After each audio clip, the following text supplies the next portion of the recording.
Today it's Friday, January 9, 2026. I'm continuing working on the parts of this DAZA, the RS3. I'm saying here M, alright? I'm preparing some parts and I'm gonna show you the oil pump for this DAZA. This is a video for the DAZA Alpha December 11, alright? So let's go here to see why I pause this DAZA and I start continuing with this DAZA, with this oil pump from the other DAZA. I'm talking about this that I'm waiting the bearing cell, alright? I have prepared this oil pump. I prepared the vacuum pump, that this belongs to the other engine. Fine, that this is total fine. It doesn't have any problem. It doesn't have a scoring. It doesn't have any problem with the shaft or whatever, alright? I have prepared it. I have wrapped it with nylon until it comes the time for the installation, alright? It then came to my mind the pump for the new block that I'm building currently, alright? You can watch the previous videos. That when I was taking it apart, I said that it's been seized, alright? And you see here, it's like being mushroomed. If you compare it now on this one, I don't want to open it again.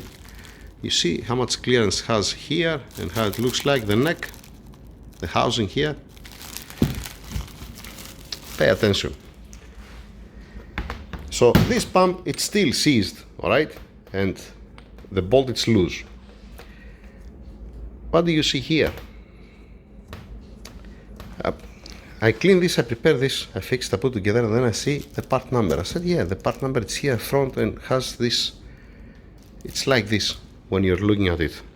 On the other one, it's upside down. You see the mark here, the chain itself, it hit here on the body of the oil pump. I mean, I'm gonna reach to my point, what I'm talking about, and just pass it through the petrol.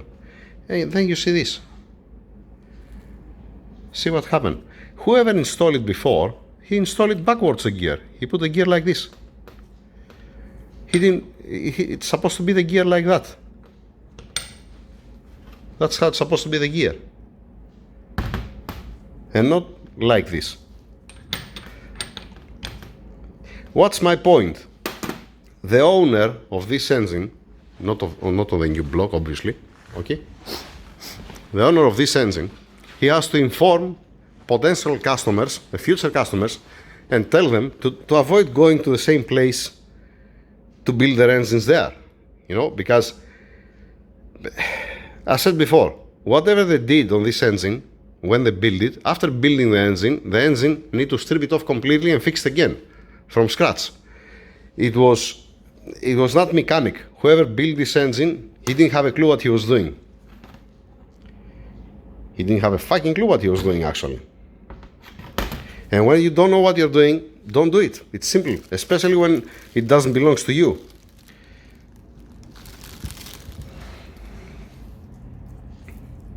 I mean, if the owner, he will start putting it together, his engine, and he did this mistake, I've said that before, I'm not gonna say anything. It belongs to him. But when you pay somebody, you give your money, and you get these kind of things back, it's unacceptable. You know, from where to start and where to stop, you know, valves, cylinder heads, from where? The connecting rods, the oil pump. Anyhow, let me strip it off completely. I want to say something for a friend of mine, because he asked me a couple of things. I want to show him something. Most probably it's been seized because this one's been squeezed. This piece here. The rest it might be fine. You can tell me it passed. I don't know what passed through the pump. Let me take it apart. I'll show you in a second. Yeah, alright.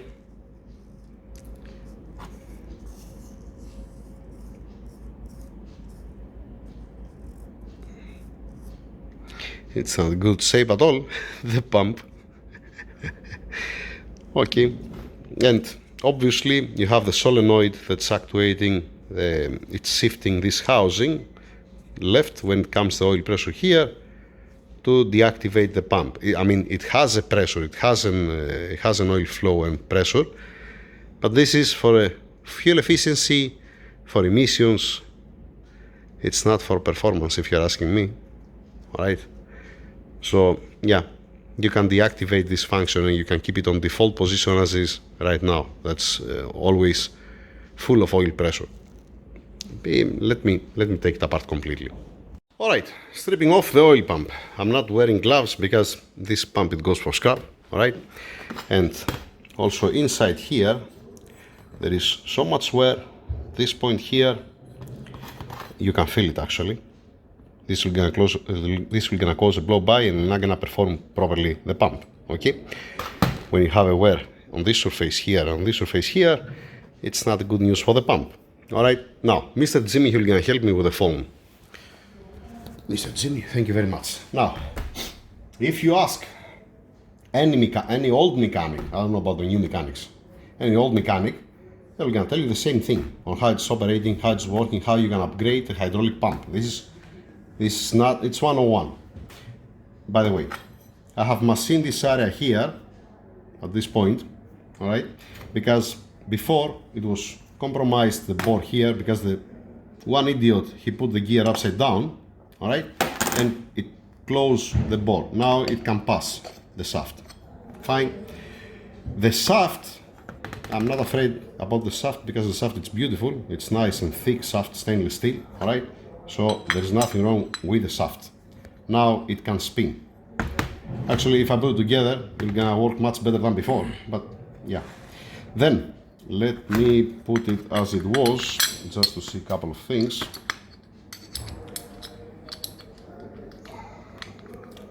Get inside. We have the pads, we have the rubber. This is the rubber that goes down here, and then you have this pad that goes against the housing for the oil pressure. This is, yeah, I don't care if I destroy it or not. This is from this one. Wait, it's been flat.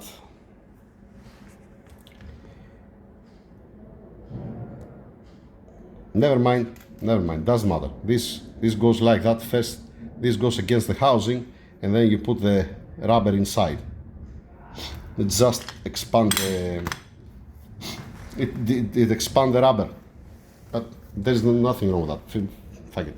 Now, like this, it's on full duty, the pump, at this point.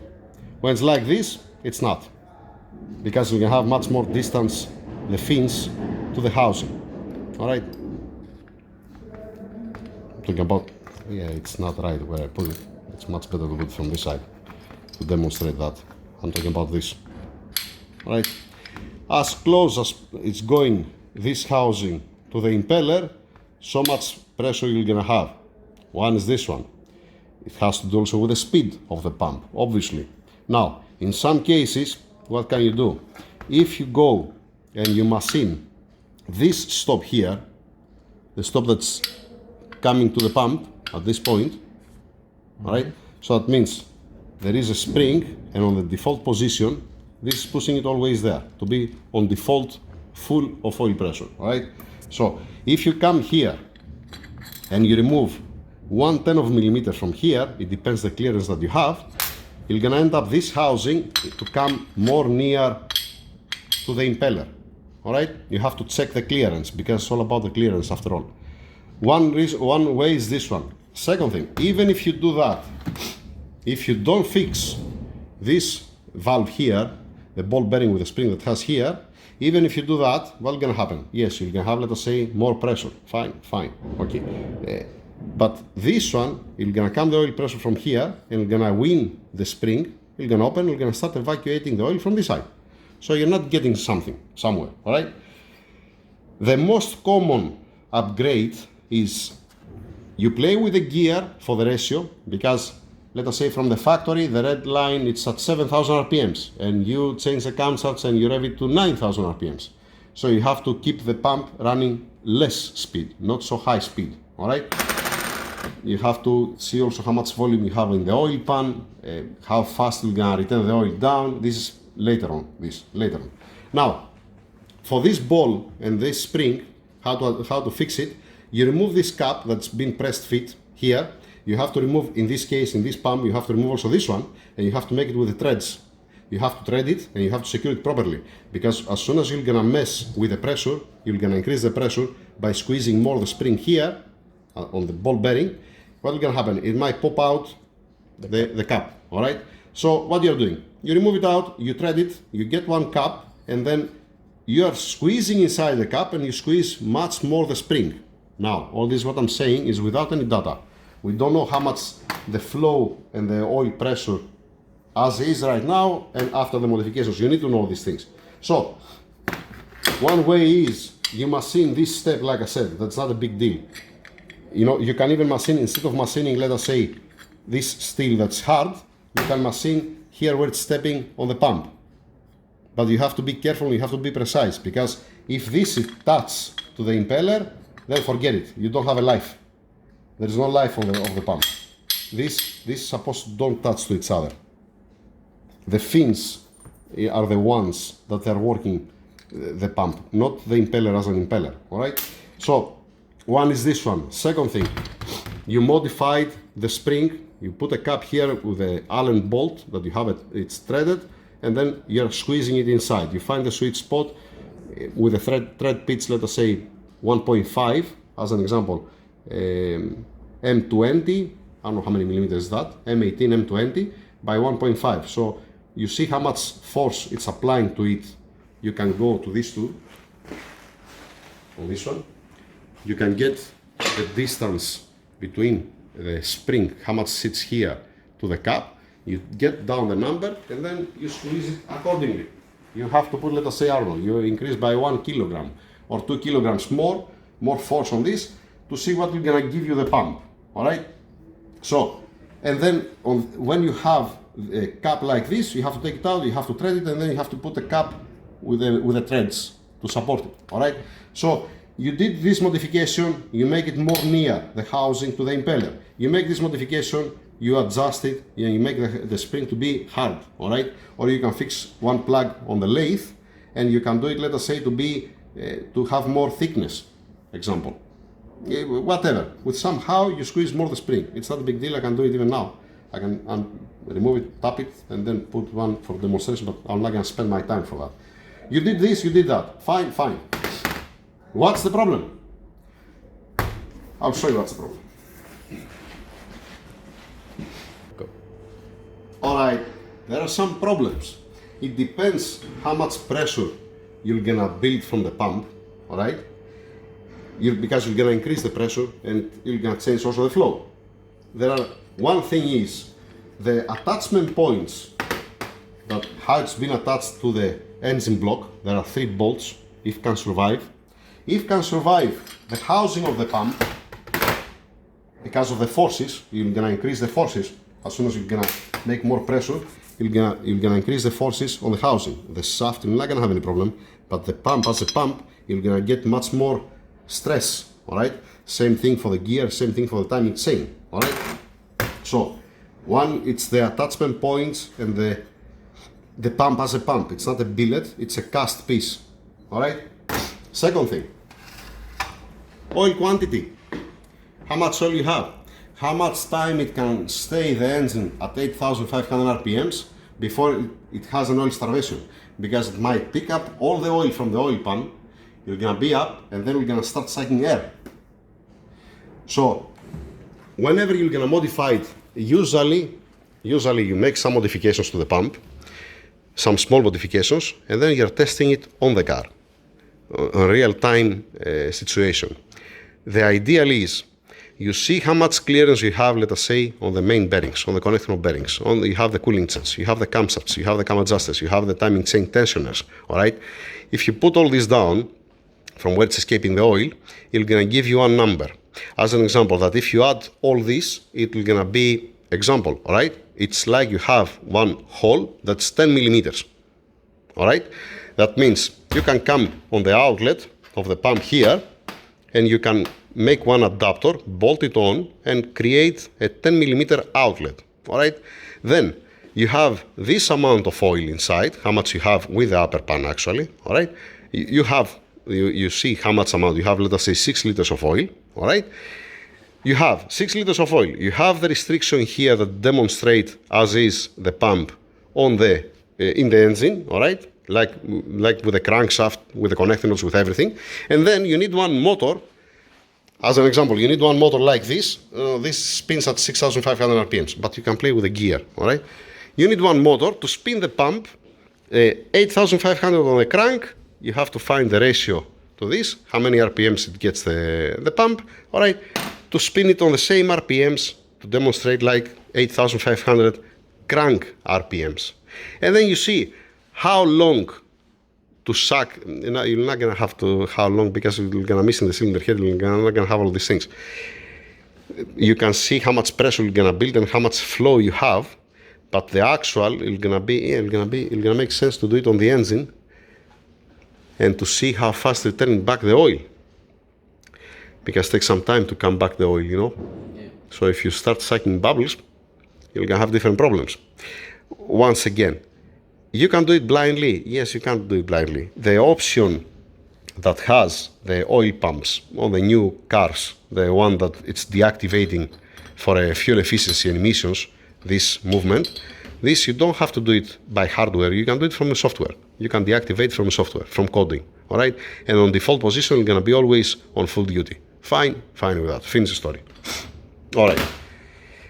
If you modified this is not so common, because you have to get the measurements, you have to be more precise, and the housing, when you're gonna warm up, you're gonna have distortion, you're gonna have different things. So this is not very common, the modification to go near to the impeller.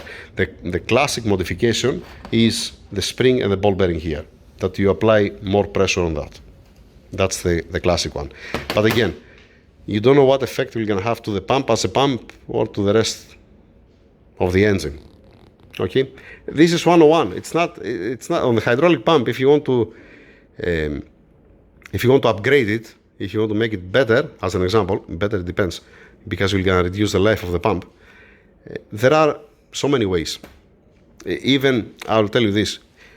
Assuming that this is the only pump in the world and there is no another pump, all right? This is the only pump that it's existing currently in the world, all right? And you cannot find it. How are you going to fix it? It's very simple.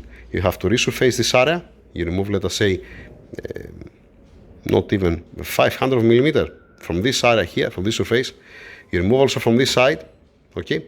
And then you're going to have the movement after that, because you're going to be the impeller.